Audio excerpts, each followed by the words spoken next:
Olá, futuros enfermeiros e enfermeiras e técnicos de enfermagem do Brasil, tudo bem com vocês? Que bom, meus amores, eu me chamo Priscila e hoje eu vim conversar com vocês a respeito de câncer do colo do útero.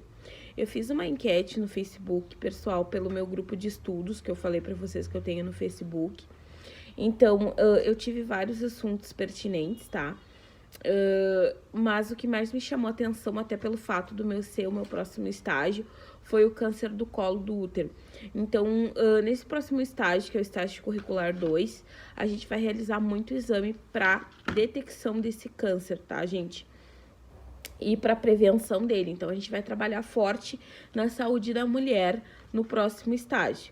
Então, eu vim trazer esse assunto porque eu achei muito bacana e pertinente, tá? Uma das minhas seguidoras ali, então, ela teve um caso com ela mesma, né, onde ela foi protagonista. Então, eu vim trazer para vocês esse vídeo, conforme prometido, durante a semana, tá? Antes de começar o vídeo, eu quero contar para vocês que eu tive, então, a minha reunião individual do TCC. Eu até fiz um vídeo que eu postei aqui no canal. Então, ficou decidido que eu tenho que fazer um objetivo geral para os meus temas, tá? Porque mesmo que eu tenha ainda dificuldade em finalizar os meus temas, eu vou fazer para cada um dos meus temas um objetivo geral. Então, a partir desse objetivo geral, a gente vai escolher o tema, mas o objetivo geral já vai estar pronto, tá, gente? Eu consegui finalizar um dos meus títulos, tá? Ainda faltam 2, são 3, tá? Mas a gente tá trabalhando e no final vai dar tudo certo, gente, porque não é fácil. Vocês acham que é fácil sair escrevendo, mas não é, não. Mas bora lá, vamos voltar pro vídeo. Então, o que é o câncer do colo do útero? Então, ele é um carcinoma, tá? De células escamosas do útero. Ele é raramente um adenocarcinoma, tá? Ele é causado por diversas infecções frequentes, né? De um tipo de papilomavírus, que é o HPV, tá, gente? Humano. Então, geralmente ele é causado... Geralmente não, ele é causado por esse HPV, tá, gente? Então, por isso que hoje eles implementaram a vacina do HPV para adolescentes, tanto para o feminino quanto para o masculino. O feminino começa a tomar aos 9 anos e o masculino aos 11, tá, gente? Então são 2 doses da vacina. Então, eles já começam a dar para ter aquela prevenção, tá, gente? Então, é bem importante já vacinar os seus filhos, né? Quem tem crianças nessa idade, para evitar, então, que possa ter complicações no futuro, tá, pessoal? Então, a gente vai falar um pouco da fisiopatologia do carcinoma no caso do câncer de colo de útero, tá? Tem alguns tipos de papiloma vírus, tá? Que é o HPV, que eles são ocongênicos, tá? O que significa isso? Geralmente, as infecções, elas são assintomáticas, né? Então, o indivíduo, quando ele tá contaminado, ele não sente nada. Ele pode ser sintomático e ser assintomático, tá? Na maioria das vezes, o HPV, quando tu tá infectado, ele não causa muitos problemas, tá, gente? Ou até, muitas vezes, ele não causa nenhum tipo de problema, tá? Então, isso é normal. No entanto, ele tem alguns tipos desse vírus, do HPV, que pode causar mutações nas nossas células uterinas, tá? Que podem vir a evoluir para um câncer de colo de útero, tá, gente? Geralmente, os fatores de risco para esse câncer do colo do útero, então, são várias gestações, tá? Sexo sem proteção, né? Com múltiplos parceiros. Primeira relação sexual com idade precoce, tá? Antes do tempo, tá, gente? História clínica de doenças, tá? Esses são os fatores de risco para tu ter, então, o carcinoma. A gente tem também histórico clínico de doença sexualmente transmissível, tá? Que mais? Tabagismo, tá? Pílulas anticoncepcionais por tempo prolongado, tá? Então, a gente acha que, né, tá fazendo um bem, mas na realidade a gente tá se prejudicando, né? Tanto é que tem alguns estudos que dizem que o anticoncepcional ele pode vir a te causar trombose, né? A gente não estou dizendo que não é para vocês utilizarem, mas é para vocês estar ciente que toda medicação que a gente utiliza por tempo prolongado, ele pode vir a ter um efeito adverso, né, gente? Então, a gente tem que estar ligado nisso, de repente ver outras formas, tem DIU, tem outras formas, tem os chips agora, né, também, que está sendo colocado para modo de prevenir, então, uma gravidez, tá? Então, essas são os fatores de risco, então, pro câncer do colo do útero, tá, gente? O que seria o estadiamento do câncer, gente? O estadiamento do câncer, ele quer dizer o estágio que o câncer ele pode estar, né? A gente, para começar um tratamento, então, ele deve ser feito, então, esse estadiamento do câncer para saber qual é o estágio que tá aquele câncer, até para ver que conduta, né, que o médico vai vir a tomar caso o paciente esteja, então, no caso a mulher esteja com câncer do colo do útero.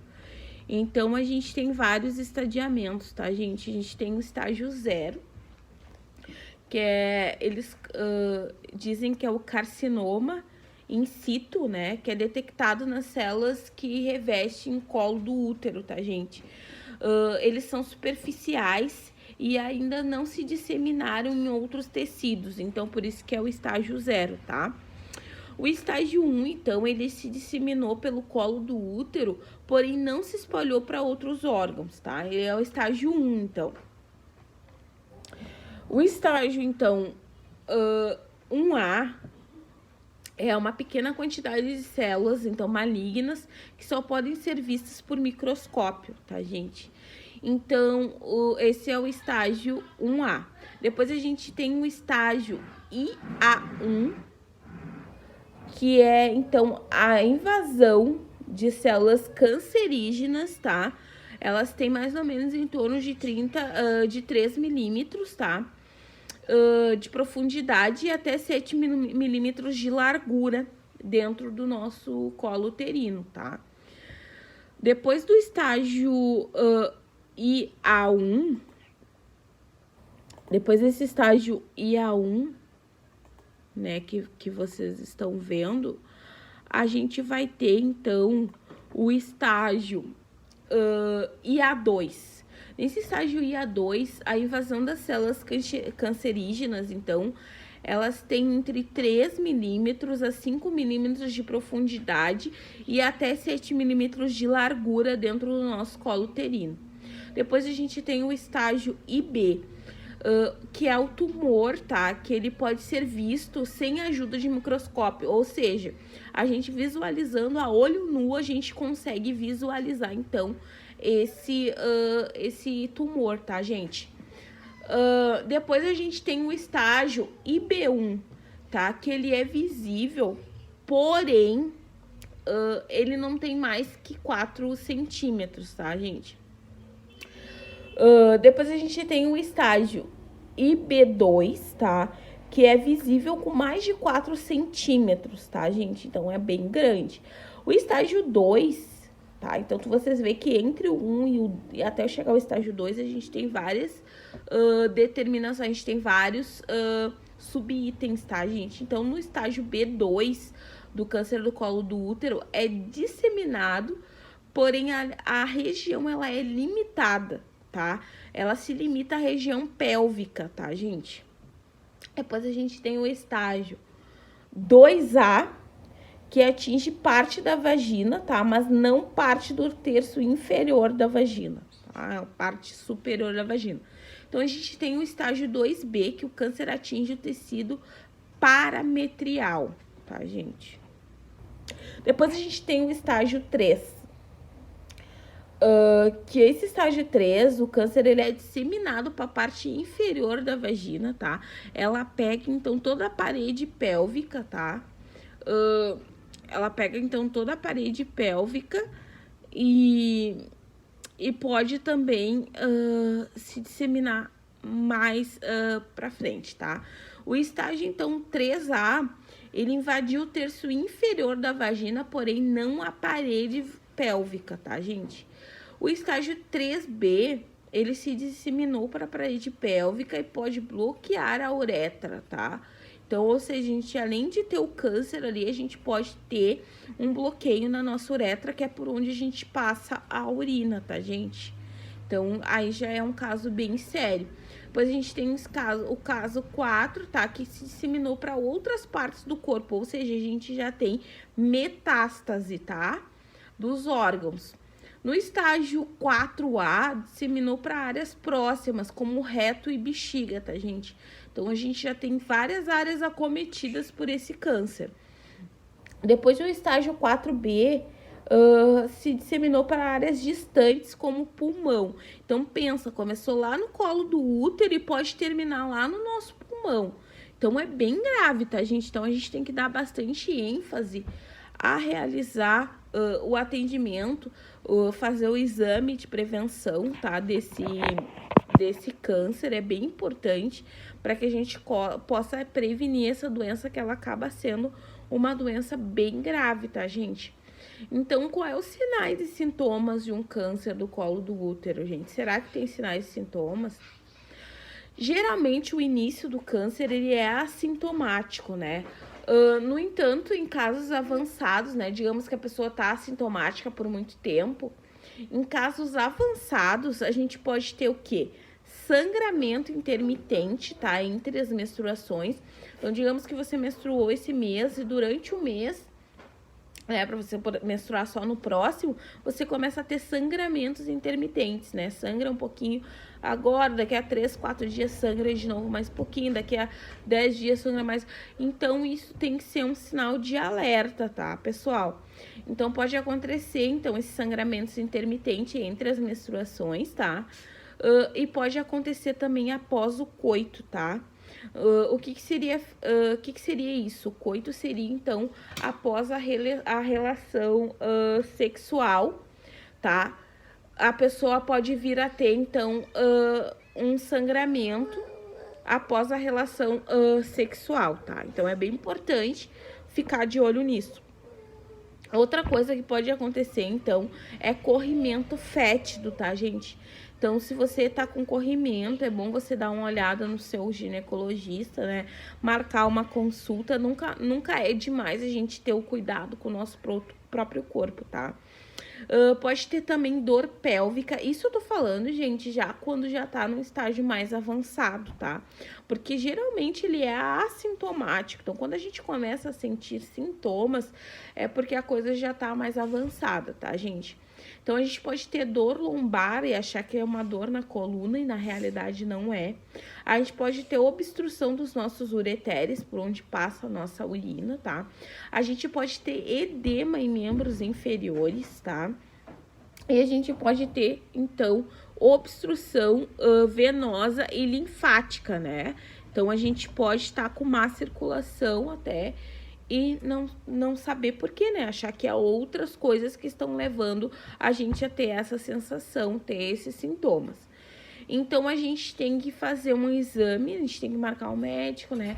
Onde vai ser realizado, então, uma anamnese, um exame físico, né? Onde a gente vai obter, então, do paciente a história de vida e relações sociais, né? A gente tem que atentar, então, para histórico de doenças ginecológicas, infecções sexualmente transmissíveis, né? Que são as ISTs, né? Antes classificadas como DSTs, né? Doenças sexualmente transmissíveis, mas agora mudou a sigla, né? Então, são infecções sexualmente transmissíveis, as ISTs. A gente tem que atentar, então, quanto profissional, histórico familiar, né? Questionar se há doença oncológica na família, é muito importante, né? Questionar os sintomas, as comorbidades, né, gente? Aí o profissional de saúde tem que ficar bem atento a isso. Investigar características presentes, eliminações vesículo-intestinais, tá? Atentar, então, para queixas de sangramento da nossa paciente, né? Caso não seja feito o diagnóstico precoce, isso pode acarretar seriamente na saúde da nossa paciente, né? O diagnóstico, ele tem que, então, ser primordial, né? A gente tem que questionar o paciente, então, sobre doenças desde quando apresentou essas manifestações, né? De quando ele começou a sentir os sintomas, né? Os tratamentos que foram realizados, tá, gente? Revisar, então, as medicações que o nosso paciente utiliza, né? Realizar exame físico, anamnese, né? O padrão sempre é céfalo-caudal, né? A gente tem que ficar atento a isso, né? Focar em exame de queixas específicas do nosso paciente. Realizar esse exame ginecológico que a gente vai fazer agora nesse estágio curricular, realizar exame que é o Papa Nicolau, né, citopatológico, que a gente chama, realizar exame de abdômen completo, até porque o nossa paciente pode dar indício de que alguma coisa está errada, fazendo um exame, então, de abdômen completo, né? A gente tem que atentar, então, às distensões abdominais, né? A ascite presente, massas palpáveis, né? Principalmente na região pélvica, né? Então, atenção aí ao pessoal da saúde. E a gente deve proceder com a investigação, então, do câncer, né? A gente tem que estar sempre atento. Então, a gente tem que estar... a gente vai ter que fazer, por exemplo, se no Papa Nicolau aparecer alguma alteração na região pélvica, né? Lesões cervicais, a gente tem que investigar, tá, gente? O tratamento, então, a gente vai ter que ir de acordo com a melhor abordagem, né? Para ser realizada, né? Por meio, então, de diversos fatores. A gente vai verificar o histórico da paciente, a gente vai fazer o estadiamento, né? A gente vai verificar a funcionalidade, as condições clínicas, né? O prognóstico da nossa paciente, né? O desejo dela engravidar. Porque muitas pacientes, gente, acabam tendo câncer do colo do útero justamente na idade fértil. Então, a gente tem que avaliar, né, se a nossa paciente ela tem esse desejo de estar engravidando, né, se ela quer ter filhos. Então, a gente tem que levar em consideração para ter um melhor tratamento para nossa paciente, tá? Então, a nossa abordagem terapêutica, né, caso não haja a disseminação ou a invasão de tecidos profundos, né, é a excisão do tumor, né, radioterapia, né, curativa, né, que então vão ser indicadas para nosso paciente. Quando há disseminação, tá, a gente pode ser proposto, então, radioterapia e quimioterapia juntos para o nosso paciente. A esterectomia, né, é uma das indicações cirúrgicas, tá? Mas tudo dependerá das condições clínicas da nossa paciente, tá? A idade, tudo vai ser abordado, tá? Porque fazer uma esterectomia hoje, retirada do útero, então a gente acarreta na nossa paciente, digamos que a gente tem uma paciente de 27 anos com câncer do colo do útero, se a gente fizer uma esterectomia nela, ela jamais vai poder ter filhos. Imagina se ela não tem filhos ainda, né, gente? Então, tudo isso depende da condição clínica da nossa paciente, no caso, o estadiamento do câncer, para ver até onde ele tá. Então, tudo isso é avaliado durante as consultas da nossa paciente, tá? Então, caso não haja, então, essa disseminação e invasão, então, para tecidos profundos, né, a gente faz radioterapia, tá? Quando há disseminação, a gente alia, então, a radioterapia à quimioterapia, tá, gente? A esterectomia é em últimos casos, tá, gente? A gente tenta ao máximo preservar, então, o útero da nossa paciente, tá? O que a gente pode fazer enquanto equipe de enfermagem? O diagnóstico de enfermagem, então, a gente vai avaliar dor aguda, tá? O edema e o risco de sangramento para o nosso paciente. Então, esses são os diagnósticos de enfermagem que a gente vai estar realizando no nosso paciente, tá? E quais são as intervenções de enfermagem, então? A gente, então, tem que monitorar o progresso da doença e a resposta ao tratamento da nossa paciente. Esclarecer as dúvidas para ela e para familiares, tá? Então, a gente tem que escolher, então, uma paciente que for recém-diagnosticada, tá? E fazer essa avaliação. fazer um plano de cuidados, orientar o diagnóstico e o tratamento da nossa paciente, né? E falar para ela as possíveis complicações, tá? A gente tem que ser bem claro para tua paciente o quanto tem risco, né? Quais as complicações, por que ela vai ter que passar. Sempre ser clara para tua paciente, sempre. Por mais duro que seja, a gente tem que ser claro, né? Porque assim é mais fácil do nosso paciente encarar esse tratamento, tá, gente? Então, a gente vai realizar um plano de cuidados de acordo com as necessidades do nosso paciente enquanto equipe de enfermagem, tá, gente? Quais são os exames complementares que são pedidos durante para averiguar mais a fundo? Então, uma biópsia da lesão cervical, quando diagnosticada no citopatológico, né, no Papa Nicolau, aparecer alguma alteração. Primeiramente, a gente vai pedir, então, o exame Papa Nicolau, né? A gente vai pedir exames de imagem, como ultrassonografia, raio-x, e do útero, no caso do abdômen, raio-x de tórax é pedido também, né? Então, esses são os cuidados que a gente tem que tomar. Então, gente, eu aconselho, tá? Quem não tá acostumado a fazer, então, o citopatológico todo ano, eu aconselho a fazer. Principalmente as meninas, as mulheres que já passaram dos 25 anos, tá? Então, eu aconselho a fazer todos os anos, tá, gente? Isso é muito importante porque quando a gente consegue diagnosticar precocemente, o tratamento é muito mais eficaz, muito mais fácil, tá? É isso, então, pessoal. Essa é minha dica de hoje, então, referente ao câncer do colo do útero. Quem não se inscreveu no canal, então se inscrevam. Ative o sininho de notificações para vocês receberem toda vez que tiver vídeo novo no canal. Vou continuar trazendo para vocês para minha rotina, então, do TCC, tá, gente? Espero que vocês estejam gostando. Quero mais comentários de vocês lá no grupo, quero mais comentários de vocês no Instagram, no Facebook, referente a temas para os próximos vídeos. Eu tenho um próximo tema que é relacionado a medicações e cálculos de divisão. Eu não consegui fazer ainda porque eu preciso de um quadro, tá? Então, eu vou adquirir esse quadro para que a gente consiga fazer as nossas aulas, então, de cálculo de medicamentos. Eu deixei uma apostila lá para vocês, então, no meu grupo de estudos do Facebook. Lá tem exercícios e fórmulas para vocês fazerem os cálculos. Eu espero que ajude vocês. É isso, então, gente. Quem quiser me seguir, então, pode me seguir no Instagram, é @cordeiro849. No Facebook, então, é Priscila Cordeiro. E eu tenho um grupo de estudos de enfermagem, então, dentro do Facebook. Certo, gente? Eu queria agradecer para vocês. O canal, ele tá crescendo, né? A gente tá evoluindo. E isso eu devo a vocês. Eu sou muito grata a vocês pelo voto de confiança que vocês estão me dando, tá, gente?